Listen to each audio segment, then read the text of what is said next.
Desculpa, professor Guilherme, eu pergunta. Hoje o Brasil vive um momento muito profícuo em relação às políticas públicas afirmativas, que apontam, por exemplo, para o acesso e permanência da pessoa com deficiência, né, nos ambientes públicos, a consolidação da educação à distância, formação inicial e continuada, dentre outras.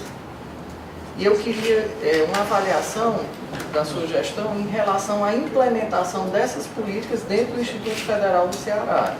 Muito bom. O Brasil é um país muito desigual. Isso é um conteste. Né? Basta a gente olhar o nível de concentração de renda, basta a gente olhar para as enormes desigualdades, não só do ponto de vista regional, mas intra-regional. Você pega uma cidade como Fortaleza, você visualiza perfeitamente uma apartheid. O nível da Ponte-Silheira para lá e da Ponte-Silheira para cá são completamente distintos, até fisicamente. Você olha para a verticalização de um lado e do outro, você percebe. Nós temos uma dívida social ainda muito grande com o nosso povo. Não obstante, a gente tem avançado nos últimos anos. Muitos amigos da academia contestam essa questão das cotas, da política de cotas. Eu penso que o Estado tem um papel que é fundamental, porque isso não se regula sozinho pela sociedade, de modo que as políticas de cota, enquanto uma política transitória, uma política que visa dar um pouco mais de oportunidade a essas pessoas que de outra forma não teriam como competir nesse mundo perverso. Né? Ela não pode ser uma política permanente. Ou seja, o que eu quero dizer é que nós não podemos nos acomodar na política de cotas e deixar de cumprir outros objetivos que são importantes. Por exemplo, o Brasil do século XXI, a grande missão da sociedade brasileira no século XXI é melhorar a qualidade da educação. Como a dos anos 90 foi o combate à inflação, como a dos anos 80 foi a redemocratização. Como dizia já o Mozart, que é um grande especialista da educação aqui do nosso estado de Pernambuco, o professor Mozart. Então, nós temos que cuidar da educação básica, melhorar a qualidade da educação, para que a política de cota do futuro muito próximo seja desnecessária. Nós temos que incluir de alguma forma para a escola, por mecanismos formais ou não formais, pela educação à distância, essa massa de quase 50 milhões de brasileiros que é analfabeta funcional ou de baixo grau de escolaridade. São coisas que não podem esperar, nós temos que cuidar disso. Enquanto isso, é preciso intervir no sentido de dar um pouco mais reduzir um pouco as desigualdades em termos de oportunidade das pessoas. Aqui no Instituto Federal do Ceará, nós estamos muito a cavalheiro para falar disso, porque historicamente essa instituição ela sempre teve como foco o filho do trabalhador, ou seja, aquela classe média baixa, esquecida.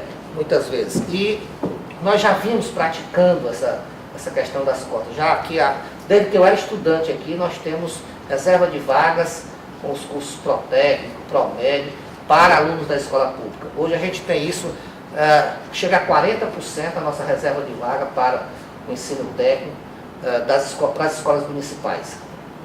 O município de Fortaleza é uma política que a gente pratica há vários anos. De modo que para nós não é difícil cumprir hoje o que a lei estabelece enquanto cota.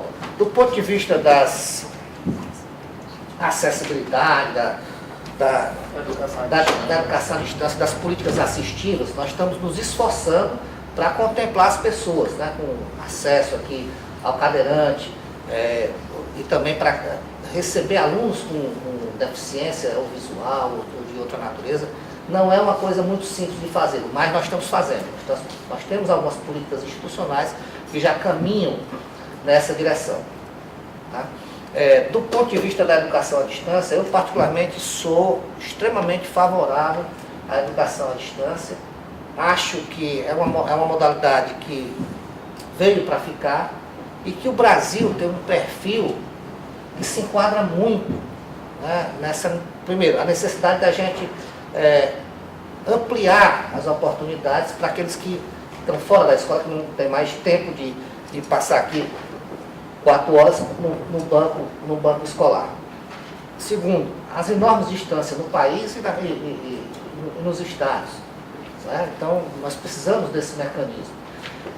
Terceiro, né, os efeitos colaterais que a educação à distância permite, que, como muito da educação à distância que se pratica hoje, ela lança mão e se utiliza das novas tecnologias, é também uma forma de você incluir digitalmente as pessoas.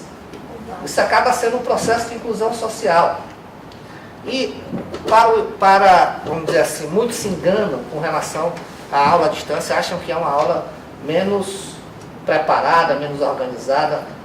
É o contrário.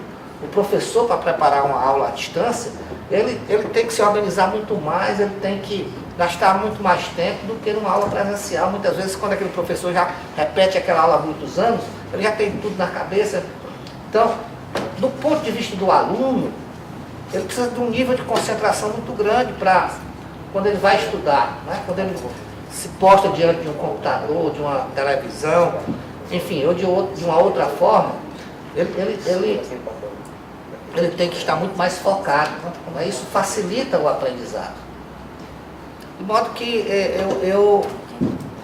eu tenho absoluta tranquilidade em dizer que a educação à distância vai crescer, já está crescendo geometricamente no Brasil e vai continuar crescendo nos próximos anos. E hoje com um nível de avaliação no mesmo patamar da educação presencial.